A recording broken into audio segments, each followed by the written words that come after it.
Hare Krishna. Here we are after the GBC meetings of the day, and I thought I'd take this opportunity again, whenever we get a chance, to read Srila Prabhupada's books. Because by reading Srila Prabhupada's books, one is directly associating with Srila Prabhupada. And when you associate with Prabhupada, as it says, Bahat Sevam, Ahur Vimuktes, and many verses like that, by association with and service to a Mahatma, then one gets liberated. And then also, Sadhu Sangha, Sarvasa Shakoi, Lavamatra Sadhu Sangha, Sarvasiddhi Hoy. So I'm sitting here in my room alone and preaching to the world through the internet. So I thought I'd take advantage of reading the Nectar of Devotion before we take rest at night, because here it is the evening. So we're reading today from the Nectar Devotion dealing with Vyavachari Bhava, which means intermittent, ecstatic emotions that are not controllable by the devotees. And there's 31, some devotees say there's 33 of those.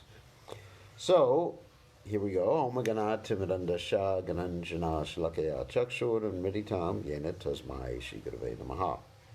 So, of course, Prabhupada did say the Nectar of Devotion is the law book for the Krishna consciousness movement. That means it deals with Sambandha, Abhideya, and Prayojana. Sambandha means understanding the relationship between the soul and the Supreme Soul, the soul and the material world, Supreme Soul's relationship with the material world. And Nectar Devotion primarily deals with Abhideya and Prayojana. Abhideya means what do you do about that knowledge of the relationship between the soul and the super soul? That is the practice of bhakti yoga. And Abhideya consists of sadhana bhakti, which means devotional service in practice. And part of sadhana bhakti is raganuga bhakti after you get finished with vaidhi bhakti. And then after that there is bhava bhakti, and after that there is prema bhakti. So let's read about some of the ecstatic symptoms. Every evening at sunset, Krishna used to return from the pasturing ground where he herded the cows. Sometimes, when Mother Yashoda could not hear the sweet vibration of his flute, she would become very anxious, and because of this, she would feel dizzy. Thus, dizziness caused by anxiety and ecstatic love for Krishna is also possible. When Yashoda had tied Krishna up one time, she began to think, Krishna's body is so soft and delicate. How could I have tied him with rope? Thinking this, her brain became puzzled and she felt dizziness. The gopis were advised by their superiors to bolt the doors at night, but they were so carefree they did not carry out this order very rigidly. Sometimes, by thinking of Krishna, they became so confident of being out of all dangers that they would lie down at night in the courtyards of their houses. This is an instance of dizziness and ecstatic love due to natural affection for Krishna. It may be questioned why devotees of Krishna should be attacked by dizziness, which is usually considered a sign of the modes of ignorance. To answer this question, Srila Jiva Goswami has said that the devotees of Lord Krishna are always transcendental to all the modes of material nature. When they feel dizziness or go to sleep, they are not considered to be sleeping under the modes of nature, but are accepted as being in a trance of devotional service. There is an authoritative statement in the Garuda Purana about mystic yogis who are under the direct shelter of the Supreme Personality of Godhead. In all three stages of their consciousness, namely wakefulness, dreaming, and deep sleep, the devotees are absorbed in the thought of the Supreme Personality of Godhead. Therefore, in their complete absorption in the thought of Krishna, they do not sleep. A devotee once stated, I have already conquered the modes of ignorance, and I am now on the platform of transcendental knowledge. Therefore, I shall be engaged only in searching after the Supreme Personality of Godhead. This is an instance of alertness in ecstatic love. Transcendental alertness is possible when the illusory condition is completely overcome.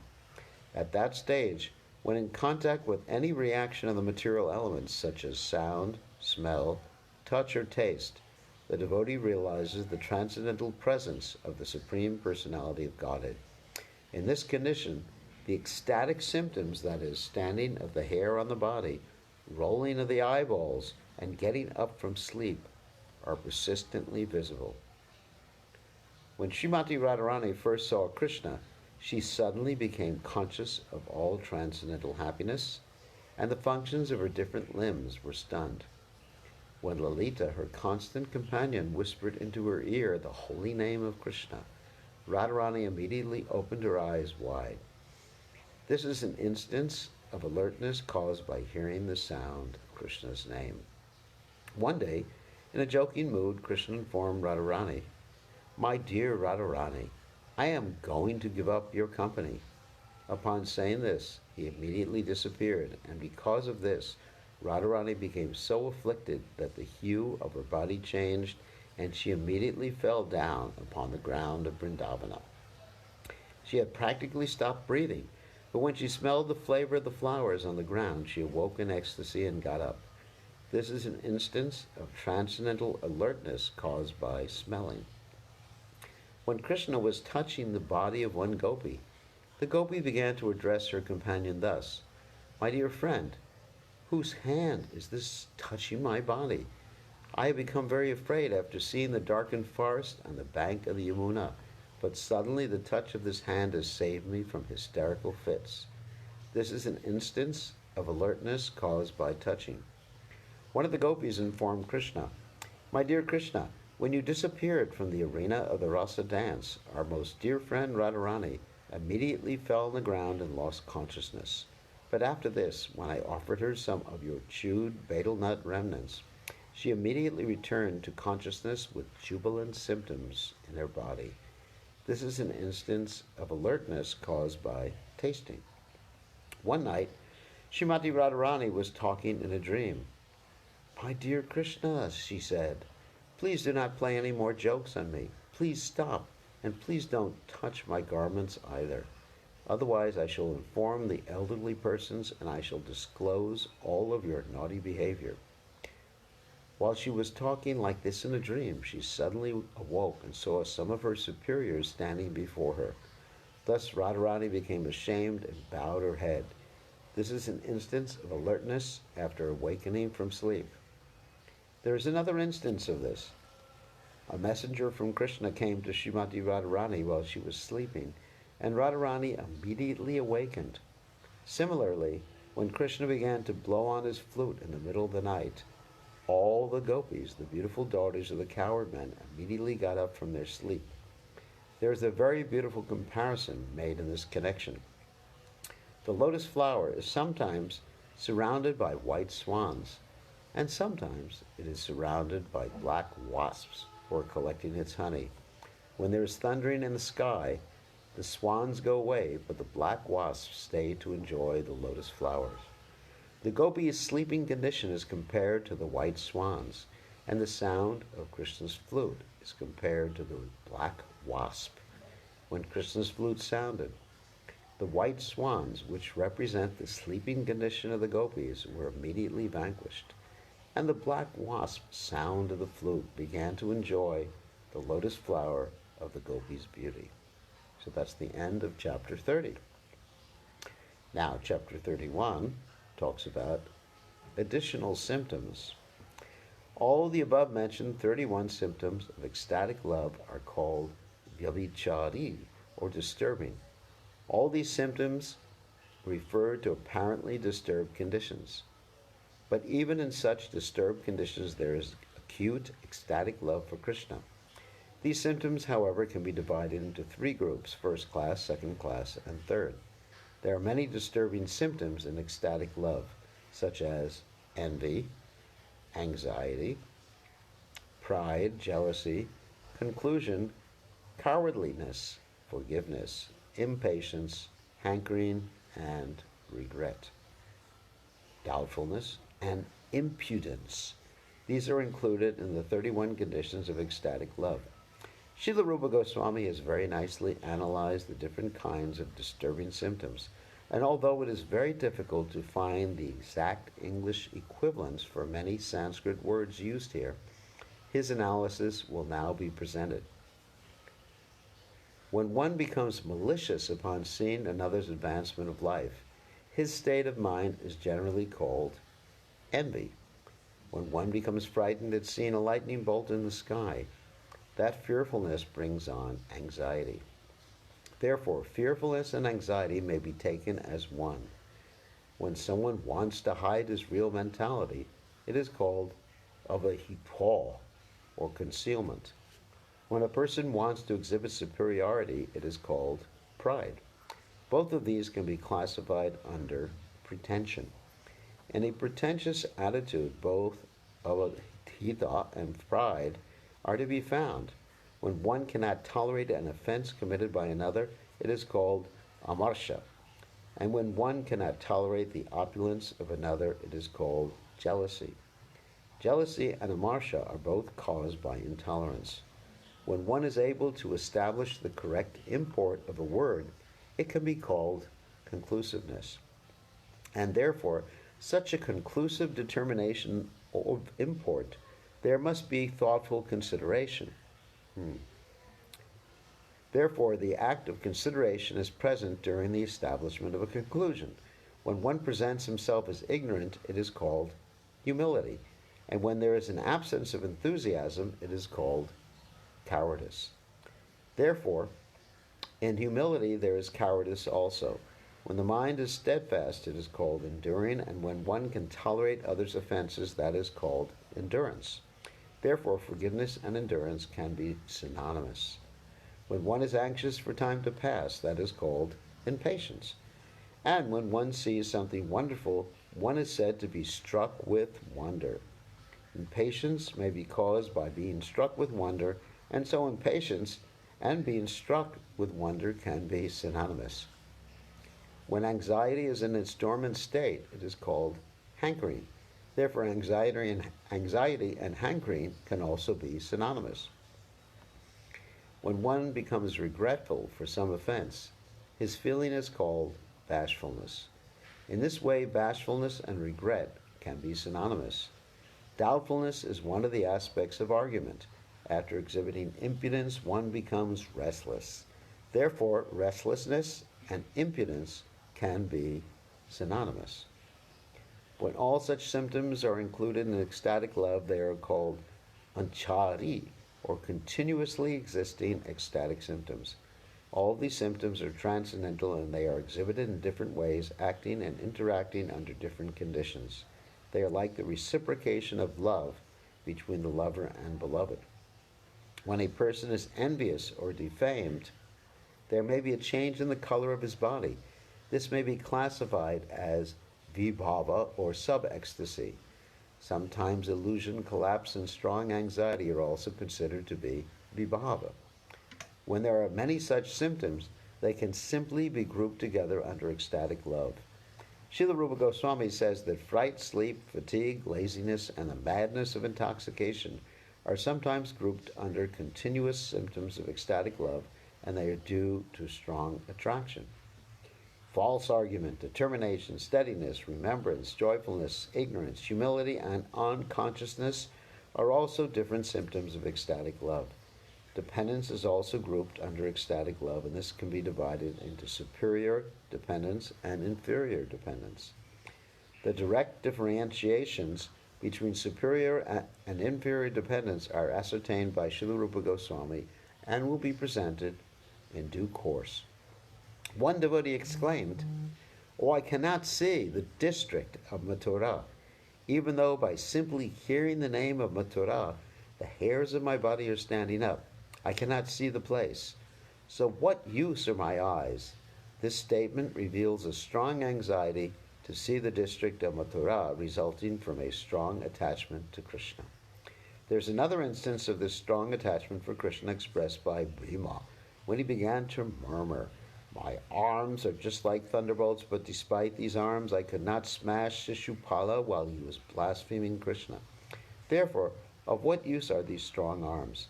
In this instance, Bhima became angry, and being influenced by such anger, his hopelessness became a cause for strong attachment to Krishna. This instance can be described as strong attachment for Krishna and anger.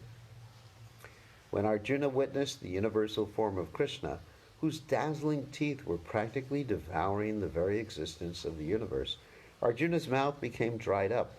At that time, Arjuna forgot himself and could not understand that he was Arjuna, Krishna's friend, although he was always dependent upon Krishna's mercy. This incident is an example of inferior dependence. Sometimes ghastly activities also support strong ecstatic love for Krishna. This state of mind is called ecstatic fearfulness under illusion. In the 10th canto, 23rd chapter, 32nd verse of Srimad Bhagavatam, there is the following statement by the Brahmanas who are performing sacrifices. We have all been born into three advantageous conditions. We are in high Brahmin families, we have ceremoniously received the sacred thread, and we are also properly initiated by a spiritual master. But alas, in spite of all these advantages, we are condemned. Even our observance of brahmacharya, celibacy, is condemned. The Brahmanas thus began to condemn their own activities.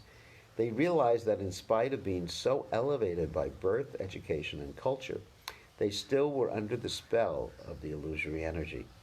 They also admitted that even great yogis who are not devotees of the Lord are covered by the influence of material energy. This kind of hopelessness felt by the Brahmanas who were performing ritualistic ceremonies shows practically no attachment for Krishna.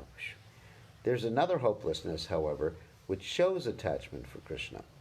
When the bull demon attacked the damsels of Braj, they began to cry out, "My dear Krishna, please save us, we are now gone." This is hopelessness with attachment for Krishna. When the Keshi demon was assassinated by Krishna, Kamsa became hopeless.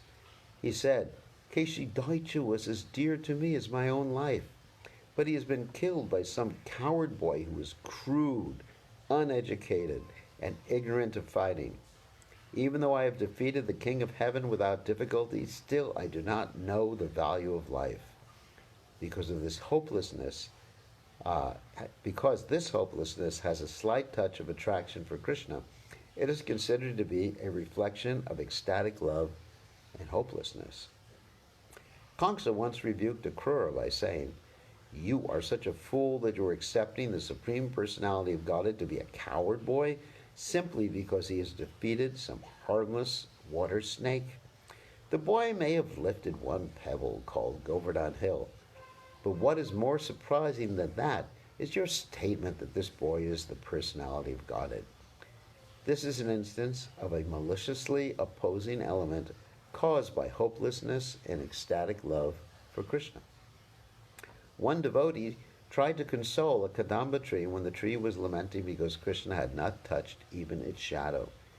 The devotee said, "My dear kadamba tree, do not be worried. Just after defeating the Kaliya snake in the Yamuna River, Krishna will come and satisfy your desire." This is an instance of inappropriate hopelessness and ecstatic love for Krishna. Garuda, the eagle, the carrier of Vishnu, once said, "Who can be more pure than I? Where is there a second bird like me, so able and competent? Krishna may not like me. He may not wish to join my party, but still he has to take advantage of my wings." This is an instance of hopelessness in the neutral mood of ecstatic love. The symptoms of ecstatic love are sometimes grouped under four headings, namely generation, conjunction, aggregation, and satisfaction. Krishna once told Radharani, "My dear friend, when you tried to meet me alone in the morning, your friend Mikalab remained hungry with envy. Just look at her." When Krishna was joking with Radharani in this way, Radharani moved her beautiful eyebrows crossly. Rupa Goswami prays that everyone may become blessed by this movement of Srimati Radharani's eyebrows. This is an instance of the generation of malice in ecstatic love of Krishna. One night, after the Putana demon had been killed, baby Krishna could be seen playing upon her breast. Upon seeing this, Yashoda became stunned for some time. This is an example of a conjunction of various symptoms of ecstatic love. This conjunction can be auspicious or inauspicious. That the Putana demon had been killed was auspicious, but that Krishna was playing on her breast in the dead of night with no one to help him in case of trouble was inauspicious. Yashoda was caught between auspiciousness and inauspiciousness. After Krishna had just learned to walk, he was going in and out of the house very frequently. Yashoda became surprised and said, "This child is too restless and cannot be controlled. He is incessantly going about the neighborhood of Gokula, Vrindavan, and then he is coming back inside the house. I see that the child is very fearless, but in spite of his fearlessness, I am becoming more and more afraid of his falling into some danger." This again is an instance of the conjunction of two opposing elements. The child was very fearless, and at the same time Yashoda was becoming fearful of some danger. Here danger is the cause, and Yashoda's feelings are in conjunction of two opposing symptoms. In other words, Yashoda was feeling both happiness and doubt or growing fear. When Devaki, the mother of Krishna, saw her son very jubilant in the presence of the wrestlers in Kamsa's arena, two kinds of tears were simultaneously gliding down her cheeks. Sometimes the tears were warm, and sometimes they were cold. This is an instance of a conjunction of jubilation and lamentation due to different causes of ecstatic love. Once, when Srimati Radharani was standing on the bank of the Yamuna River in the forest of Vrindavan, she was attacked by Krishna, who was stronger than she. Although she externally expressed a disturbed mood from this incident, within herself she was smiling and feeling great satisfaction. Externally she moved her eyebrows and made a show of rejecting Krishna. In this mood, Radharani looked very beautiful, and Srila Rupa Goswami glorified her beauty. This is an instance of exhibiting varying feelings in ecstatic love, although the cause is one only, Krishna. Sometimes there were great festivals in the house of Nanda Maharaj, and all the inhabitants of Vrindavan would assemble for these festivals. During one such festival, Srimati Radharani was seen wearing a golden necklace given to her by Krishna. This was immediately detected by Mother Yashoda as well as by Radharani's mother, because the necklace was too long for Radharani's neck. At the same time, Radharani could see Krishna nearby as well as her own husband, Abhimanyu. So all of these things combined to make Radharani feel very much ashamed, and with her face shriveled, she began to look very beautiful. In this case, there was a combination of bashfulness, anger, jubilation, and lamentation. This is an instance of an aggregate of symptoms of ecstatic love. Kamsa once said, "What harm can this boy do to me? He has no power." The next moment, Kamsa was informed that all of his friends had been killed by the boy. Then Kamsa began to think in perplexity, "Shall I go immediately and surrender unto him? But how can a great warrior do this?"